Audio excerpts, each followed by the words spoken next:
damai sejahtera yang melampaui segala akal budi manusia.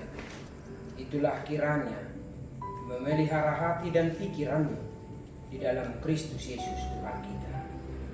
Amin.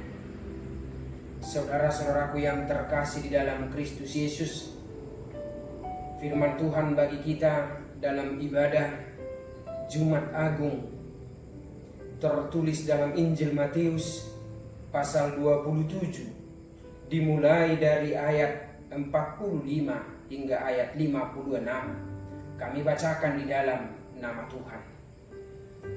Mulai dari jam 12 kegelapan meliputi seluruh daerah itu sampai jam 3. Kira-kira jam 3 berserulah Yesus dengan suara nyaring, "Eli, Eli, lama sabachthani." Artinya, "Allahku, Allahku, mengapa engkau meninggalkan aku?" Mendengar itu beberapa orang berdiri di situ berkata, "Ia memanggil Elia." Dan segeralah datang seorang dari mereka. Ia mengambil bunga karang, mencelupkannya ke dalam anggur asam, lalu mencucukkannya pada sebatang buluh dan memberi Yesus minum. Tetapi orang-orang lain berkata, "Jangan, baiklah kita lihat apakah Elia datang untuk menyelamatkan dia." Yesus berseru pula dengan suara nyaring, lalu menyerahkan nyawanya. Dan lihatlah, tabir bait suci terbelah dua, dari atas sampai ke bawah, dan terjadilah gempa bumi. Dan bukit-bukit batu terbelah, dan kuburan-kuburan terbuka, dan banyak orang kudus yang telah meninggal bangkit. Dan sesudah kebangkitan Yesus, mereka pun keluar dari kubur, lalu masuk ke kota kudus dan menampakkan diri kepada banyak orang. Kepala pasukan dan prajurit-prajuritnya yang menjaga Yesus menjadi sangat takut ketika mereka melihat gempa bumi dan apa yang telah terjadi, lalu berkata, "Sungguh, ia adalah Anak Allah." Dan ada di situ banyak perempuan yang melihat dari jauh, yaitu perempuan-perempuan yang mengikuti Yesus dari Galilea untuk melayani dia. Di antara mereka terdapat Maria Magdalena dan Maria ibu Yakobus dan Yusuf dan ibu anak-anak Zebedeus. Demikian firman Tuhan. Saudara-saudaraku yang terkasih di dalam Kristus Yesus, kematian yang menghancurkan kecongkakan dan kesombongan, sebaik kata yang mungkin saja langsung bergema di dalam hati kita, yang mungkin saja bisa kita langsung simpulkan, langsung bisa bergema di hati kita begitu kita mendengarkan nats khotbah kita hari ini. Kematian anak manusia, kematian Yesus Kristus justru merobohkan dan menghancurkan bait Allah yang ada di pusat kota Yerusalem. Bait Allah yang berada di sana menjadi pusat kemegahan dan kesombongan orang Israel dan kaum-kaum Yahudi. Akan tetapi, melalui kematian Yesus di atas kayu salib, kesombongan, keangkuhan, kemegahan itu diluluh lantahkan, dihancurkan. Bait Allah yang dibatasi, tempat memuji Allah, tempat mendengarkan kebenaran firman Tuhan, dibuat menjadi tempat yang ada pengklasifikasian, tempat maha kudus, tempat para imam, lalu tempat para jemaat yang hanya mendengar. Akan tetapi melalui kematian Yesus, melalui peristiwa kematian dan tercurahnya darah anak manusia, keangkuhan dan kesombongan, kecongkakan itu dihancurkan. Saudara-saudaraku yang terkasih di dalam Kristus Yesus, Tuhan Yesus yang mana adalah Putra Allah, yang datang membawa berita kesukaan, yang datang menyuarakan suara keselamatan, yang datang membawa keselamatan bagi dunia ini, mengalami penolakan, ditangkap, dihina, dicambuk, diludahi, bahkan digantungkan di atas kayu salib hanya untuk kepuasan orang-orang yang ingin menyingkirkan dia. Saudara-saudaraku yang terkasih di dalam Kristus Yesus, dalam perayaan Jumat Agung hari ini, kita memperingati peristiwa kematian Tuhan Yesus. Kematian yang hanya sekali untuk selama-lamanya, yang di dalam bahasa lainnya dikatakan ex hapax, peristiwa di mana hal itu hanya terjadi sekali untuk selama-lamanya, di mana hal itu dilakukan untuk melepaskan dunia ini dari genggaman kuasa dosa, di mana peristiwa penyaliban itu terjadi supaya orang-orang yang percaya kepada Yesus diselamatkan, orang-orang yang percaya kepada Allah diberikan hubungan kembali, hubungan yang sudah terputus, tetapi hubungan itu kembali diperbaharui, hubungan itu kembali diperbaiki oleh Putra Allah sendiri, yaitu Tuhan Yesus. Saudara-saudaraku, kematian Yesus adalah awal dari perkara-perkara besar. Kematian Yesus menunjukkan menjadi sejarah permulaan perkara-perkara besar terjadi dan kita alami di tengah-tengah kehidupan kita. Kita mau melihat, saudaraku, perkataan Yesus di kayu salib. Yesus berkata, Eli, Eli, lama sabachthani? Allahku, Allahku, mengapa engkau meninggalkan aku? Ungkapan yang mau menyatakan sesungguhnya betapa beratnya, betapa berat beban yang sesungguhnya harus ditanggung Yesus. Betapa beratnya beban yang Yesus tanggung untuk menyelamatkan umat manusia di tengah-tengah dunia ini. Karena itu, saudaraku, melalui kematian Yesus, melalui suara Yesus di atas kayu salib, Dia mau menyatakan bahwa orang-orang yang percaya kepadanya, orang-orang Kristen, orang-orang yang telah menerima Dia, tidak boleh ada kata menyerah. Akan tetapi senantiasa menantikan hidup yang berkelimpahan, senantiasa berpengharapan akan kehidupan yang dipenuhi sukacita, yaitu surga, tujuan kehidupan kita. Saudara-saudaraku, beberapa peristiwa besar terjadi menjelang kematian Yesus. Matahari tertutup, entah oleh awan tebal atau oleh gerhana. Akan tetapi kegelapan menyelimuti muka bumi. Matahari yang begitu bersinar tidak mampu menunjukkan sinarnya, tidak mampu menyatakan sinarnya, karena terhalang oleh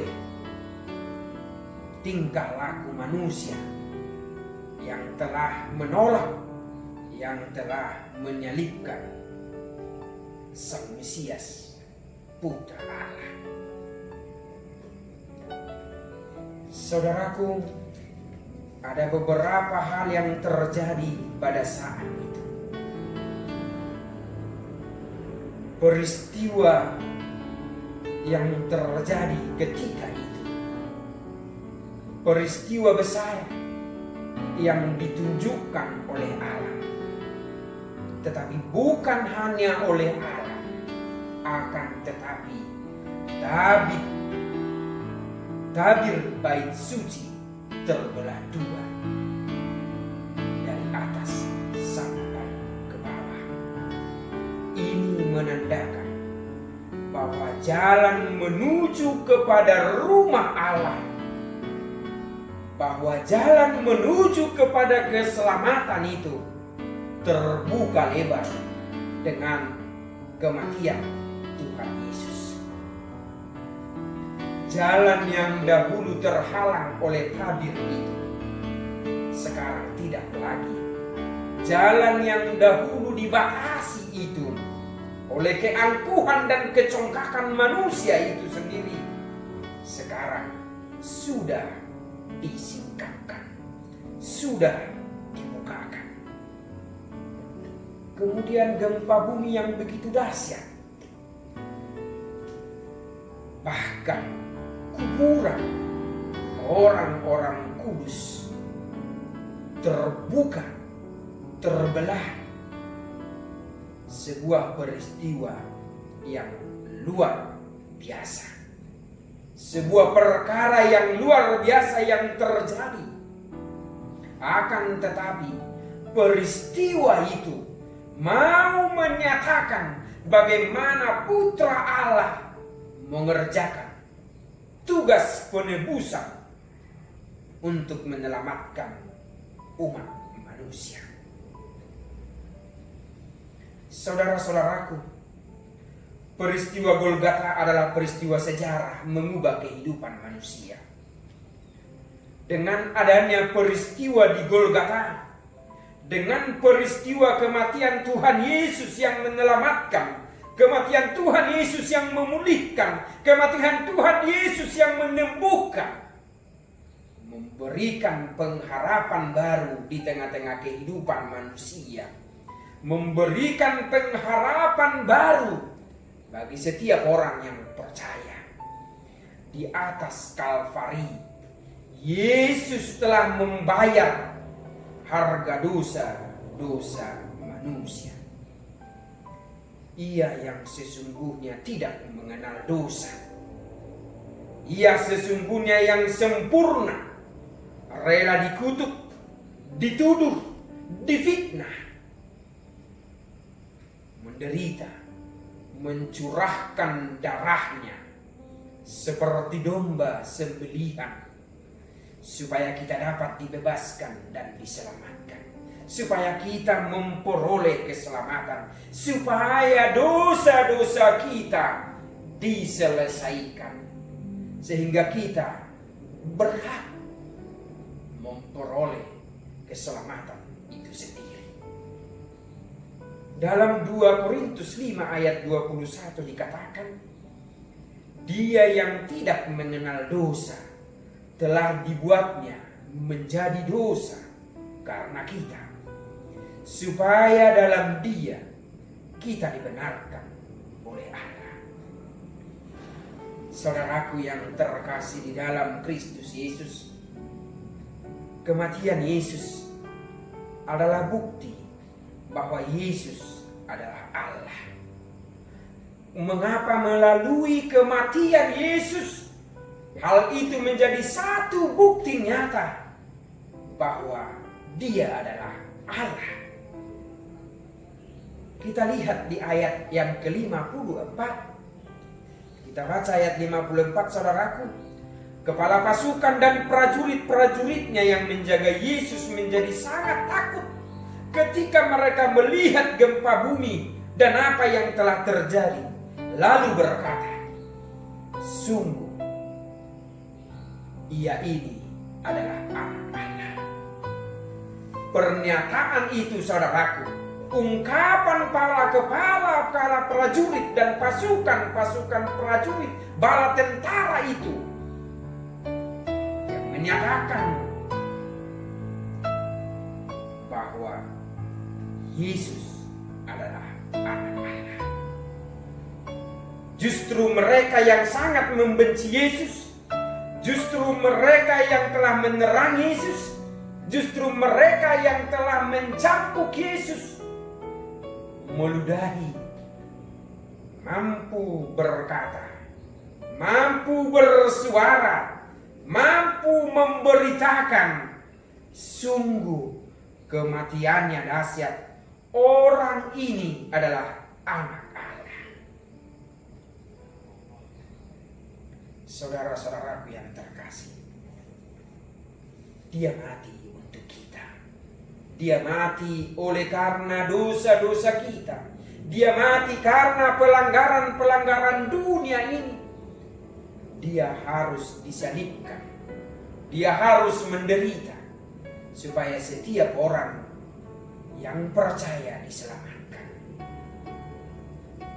Dia menyerahkan nyawanya. Dia menyatakan kasih itu bukan hanya lewat kata-kata, tetapi kasih Yesus justru lewat tindakan nyata. Banyak orang berkata, no action, talk only. Tetapi Yesus telah membuktikan, Yesus telah mengajarkan kepada setiap orang yang percaya, kepada setiap orang Kristen, kepada setiap orang yang telah menerima Yesus. Dia berkata, lalu dia menyerahkan nyawanya buat kehidupan kita, buat penebusan kita.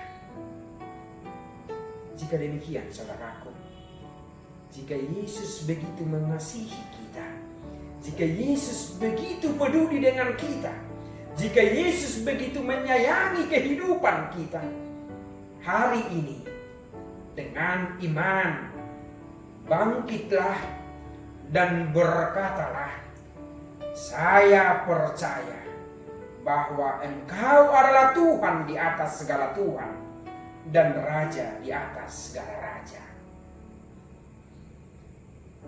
Jika demikian, saudaraku, jika kita mampu bersuara, jika kita mampu di dalam iman berkata bahwa Yesus adalah Tuhan di atas segala Tuhan dan Raja di atas segala raja,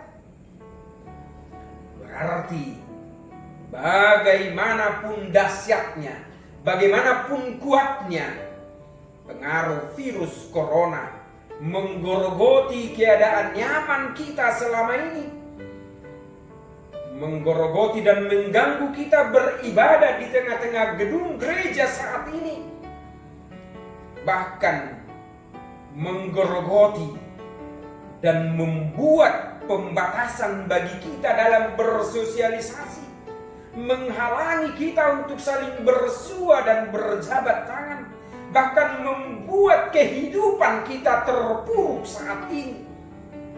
Rasa takut membelenggu kehidupan sosial kita. Firman Tuhan bersuara bagi kita. Firman Tuhan bergema di tengah-tengah kehidupan kita, di tengah-tengah persekutuan kita saat ini, dimanapun kita berada. Ketika kita melakukan persekutuan peribadahan di tengah-tengah rumah kita masing-masing, bahkan mungkin di dalam kamar kita masing-masing, Tuhan Yesus berkata, jangan takut. Yesus sang imam, Yesus sang raja telah menyelamatkan dunia ini dari dosa dengan darahnya yang tercurah. Yesus sang putra Allah telah menyelamatkan hidupmu, telah menyelamatkan hidup keluargamu, telah menyelamatkan hidup kita semua, melepaskan kita dari pergumulan kita, melepaskan kita dari setiap belenggu dosa kita. Dan Dia akan melepaskan kita dari pergumulan kehidupan ini. Dia akan membebaskan kita dari pandemi virus corona yang membelenggu dunia saat ini. Mari kita tetap waspada. Mari kita tetap menjaga diri. Mari kita benar-benar menjadi orang-orang yang memiliki hikmat. Mari kita menjadi orang-orang yang bijaksana. berdoa, mari kita panjatkan seruan kita kepada Tuhan. Mari sampaikan kehidupan hanya kepada Tuhan. Biarlah peribadahan kita di tengah-tengah rumah kita masing-masing mengajari kita supaya kita sungguh-sungguh semakin percaya, semakin diteguhkan di dalam kasih dan kuasa Tuhan. Serukan, siarkanlah melalui kata dan perbuatan, melalui tindakan kita di tengah-tengah kehidupan ini, bahwasannya Yesus adalah Tuhan yang sanggup menolong, bahwasannya Yesus adalah Tuhan yang sanggup melepaskan kehidupan kita dari setiap persoalan yang kita alami. Yesus adalah Tuhan yang hidup. Yesus senantiasa ada bersama-sama dengan kita. Yesus senantiasa hadir di tengah-tengah rumah kita masing-masing, di tengah-tengah persekutuan kita, di tengah-tengah rumah kita masing-masing. Dia hadir bersama-sama dengan saudara saat ini. Dia hadir melindungi, menjagai saudara. Percayalah hanya pada pertolongannya, maka hidupmu akan diselamatkan. Ingatlah saudaraku, orang-orang yang telah dibenarkan Tuhan, orang-orang yang telah diselamatkan Tuhan, orang-orang yang percaya kepada Tuhan akan diberikan sukacita dan kelegaan. Jumat Agung saat ini mengajarkan kita, mengingatkan kita bahwa pengorbanan Yesus untuk menyelamatkan kehidupan kita. Percayalah, Tuhan Yesus memberkati. Amin. Kita berdoa. Terima kasih Bapa di sorga, terima kasih Tuhan untuk firman-Mu yang telah kami dengarkan di dalam acara Jumat Agung, di mana kami bersekutu di tengah-tengah rumah kami masing-masing, beribadah bersama-sama dengan keluarga kami, sanak saudara, anak-anak, suami istri, berkumpul bersama memuji memuliakan nama-Mu. Dan firman-Mu yang telah kami dengarkan, biarlah itu meneguhkan iman percaya kami, bahwa Tuhan begitu mencintai kami, bahwa Tuhan begitu menyayangi dan mengasihi kami. Yesus adalah Putra Allah, Tuhan yang hidup. Pengorbanan-Mu untuk menyelamatkan kami. Ingatkan kami senantiasa dengan kuasa Roh Kudus, agar kami sungguh-sungguh hanya berserah kepada-Mu. Terima kasih Bapa. Ampuni kami akan dosa-dosa kesalahan kami, agar kami semakin layak menerima berkat, agar kami semakin layak disebut anak-anak pewaris kerajaan surga. Terima kasih Bapa di surga. Terpujilah nama-Mu kekal sampai selama-lamanya. Terimalah dua permohonan kami ini hanya di dalam nama Anak Tuhan Yesus Kristus Tuhan kami. Jadilah kehendak-Mu. Kasih anugerah Tuhan kita Yesus Kristus, kasih setia dari Allah Bapa, dan persekutuan Roh Kudus, itulah kiranya memberkati, memelihara saudara sekalian. Amin.